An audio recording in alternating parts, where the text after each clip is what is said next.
นเบิกบานสง่าราศีเขตแดนแคว้นนี้บ้านเฮาฝังใจเวียงจันทน์เจ้าเอ๋ยเบ่งบานก้าวไปเจ้าเป็นมิ่งขวัญใจภาษาลาวของเฮาเอง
ก่อนถึงข่าวที่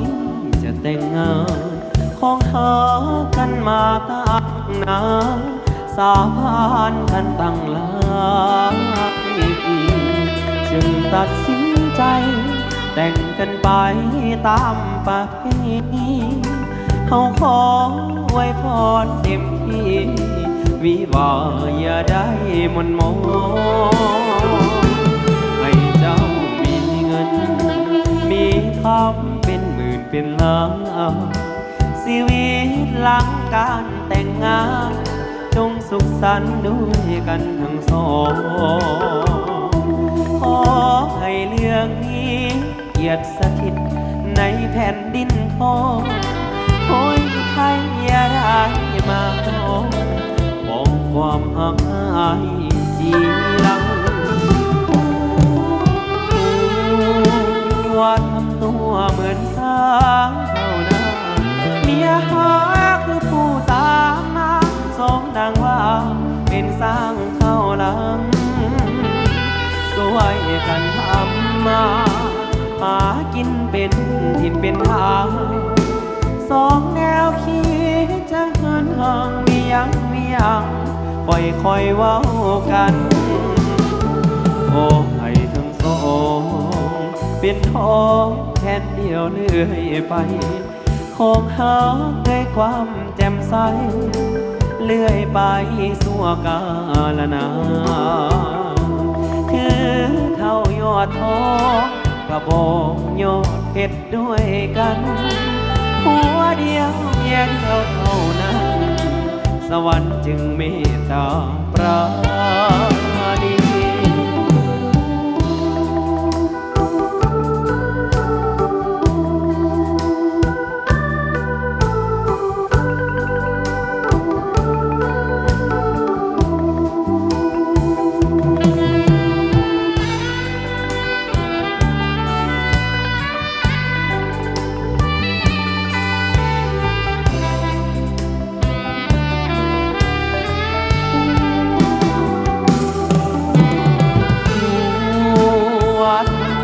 เหมือนสางเท่านาเมียหาคือผู้ตามมาสมดังว่าเป็นสร้างเข้าหลังสวยกันทำมาหากินเป็นทินเป็นทางสองแนวคิดจะเหินห่างมียังค่อยเว้ากันขอให้ทั้งสองเป็นทองแผ่นเดียวเลื่อยไปของหาด้วยความแจ่มใสเลื่อยไปสู่กาลนานคือเท่ายอดทองกระบอกยอดเพชรด้วยกันหัวเดียวเมียเดียวเท่านั้นสวรรค์จึงเมตตาปราณี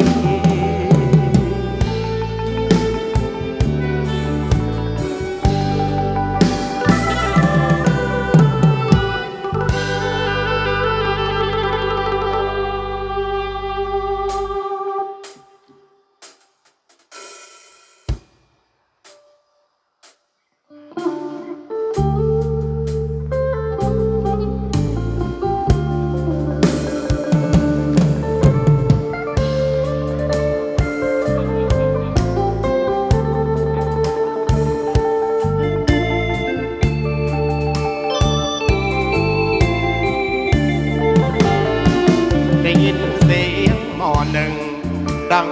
วึงวึงหนึ่งเขายามแลงเบาเด่นไกลคิดทอดแหงแสดงทั้งใจให้อายคอยหันเบาหน้าคนนี้จากคนดีหมื่นแสนคิดนำยังห่วงใยโดยใจฮ้อนหำลำน้ำเศร้าไปจากไปต่อมหาลัยอยู่ในเมืองทอง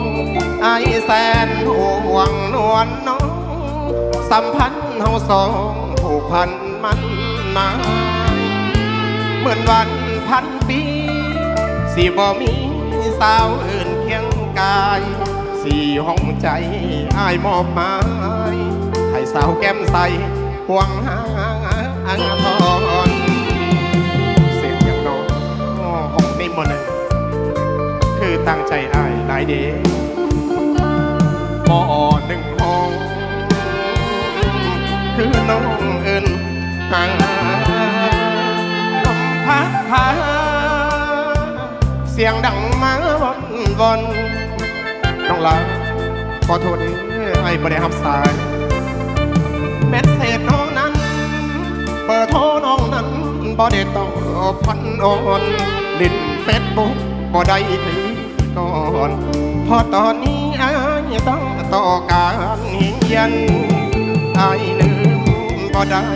ดอกสัญญาใจไว้กับหมอหนึ่งยังหักน้องเป็นหนึ่งเก็บความคิดถึงใส่ใจภาคเขียนนุ่งมหาลัยสิหักน้องไว้บ่มีวันพันเปลี่ยนยอดหัวใจอยู่ในไว้ยันเขียนไว้ในใจตั้งแต่จากมา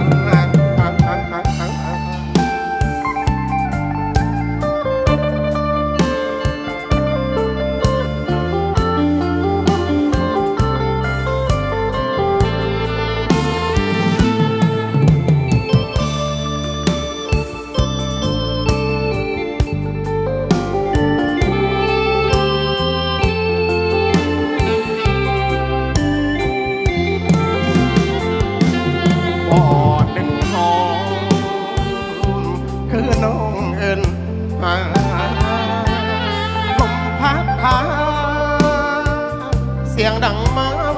วนน้องลาขอโทษไอ้บ่ได้รับสายแมสเซจน้องนั้นเบอร์โทรน้องนั้นบ่ได้ตอบพันอ่อนลิ้นเฟซบุ๊กบ่ได้คือก่อนพอตอนนี้ไอ้ต้องต่อการเฮียนไอ้ลืมบ่ได้ดอกสัญญาใจไว้กับหมอหนึ่งยังหักน้องเป็นหนึ่งเก็บความคิดถึงใส่ใจภาคเพียนนุ่มมหาลัยสิหักน้องไว้บ่มีวันพันเปลี่ยนยอดหัวใจอยู่ในไว้เย็นเขียนไว้ในใจตั้งแต่จากมา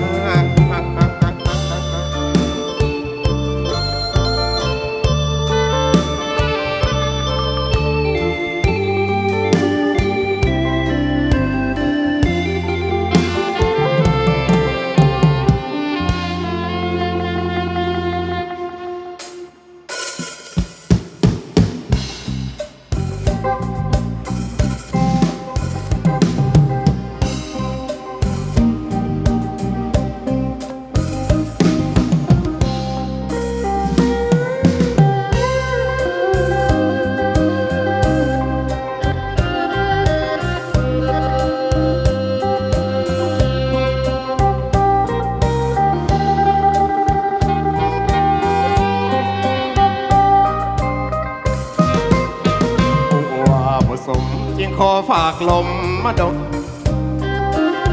เมื่อยหลักจอบแนมจึงฝากลมดมแก้มก็พอน้องเป็นคนงามส่วนไอ้ดำคือต่อเงินบ่หลายแถมบ่รอเลยบอกกล้าขอเป็นแฟนอนงกินข้าวกับยำสังมางามแทนน้องลาลูกสาวไผว่างามถึกตาพาใจลงแนวแสบแนวนัวคงจะรวมในตัวนงถ่ายลำลามเขี้ยวกงกงขอส่งลมไปดมแก้มแทนหอมบางสายสิย้ายมาหอมเบื้องโค้งหอมให้มันทั่วหอมแก้มทุนหัวหอมให้แน่นๆตำรวจก็จับย้อนลมหับไปหอมแก้มแทนเจ้าแก้มแทน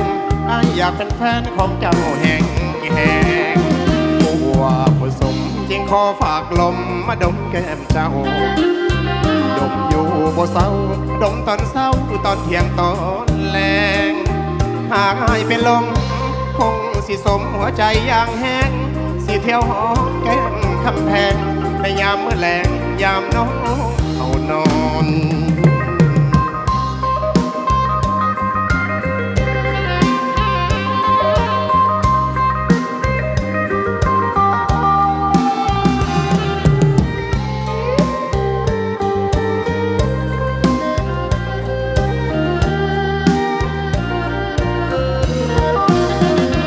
หอมบางสายสิย้ายมาหอมเบื้อง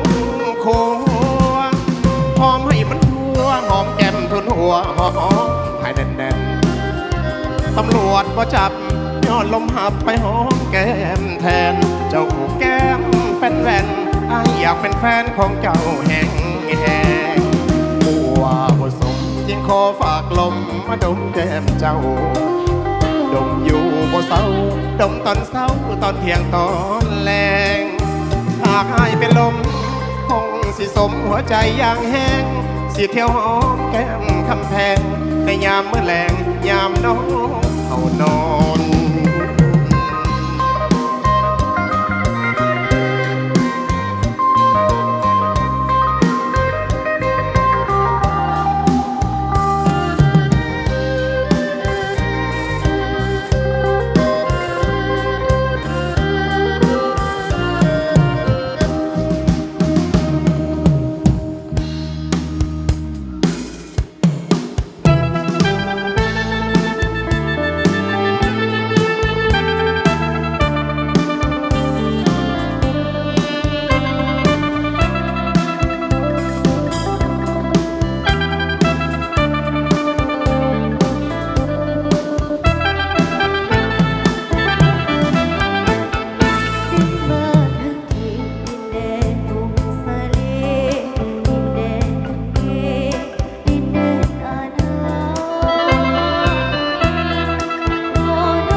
นเมืองเหนือ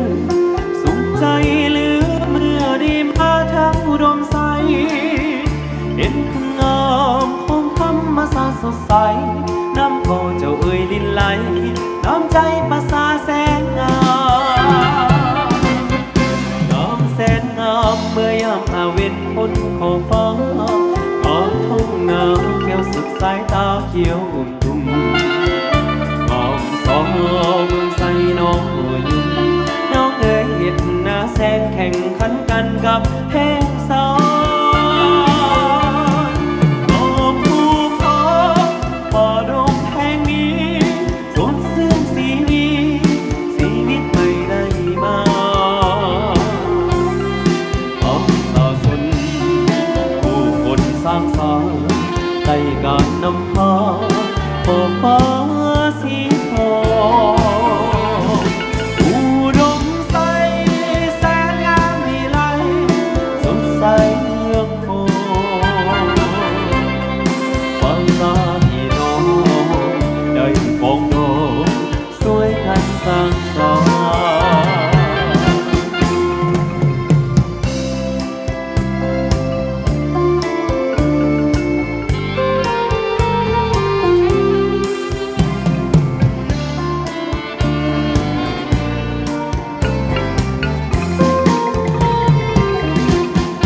น้ำแสนงามธรรมศาสตร์ถิ่นแดนเมืองเหนือสุขใจ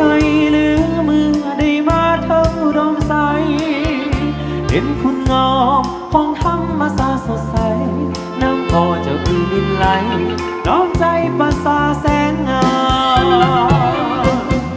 น้องแสนงามเมื่อยามตาเว้นคนขอบฟ้า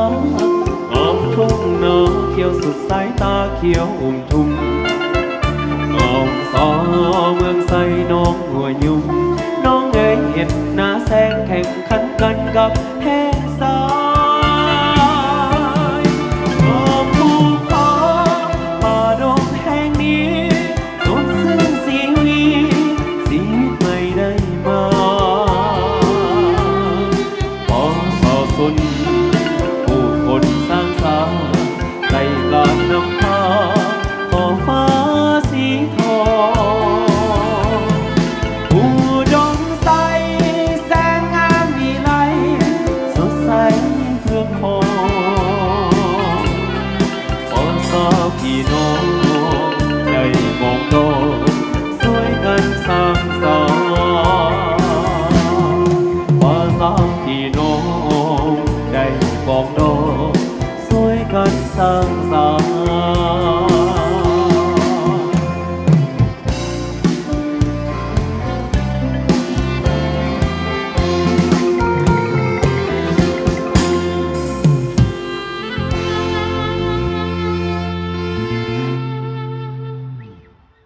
ก็ถือว่าเป็นผลงานการเสพของทางภาคส่วนเดินศิลปะประจำทางปฐการเซนพิลาเปามอบเป็นเพื่อนห้องมาเป็นเครื่องคับของแก้มทางด้านผลการเพลงพี่น้องได้บวนสื่อหลากหลายผลงานเพลงและขอขอบใจทั้งศิลปินฮับเซินทั้งศิลปินดาวดินทินจำพรบอกผลงานเพลงวันนี้กับซียูน้ำกันจนฮอดเลิกคนละเนาะบัดเพลงใดจะบัดใดผลงานของทางดาวดินทินจำพรกับแม่นขอกันได้เทวันยินดีตอบสนองทุกๆภาคส่วนทุกๆท่านกันแล้วกันเนาะ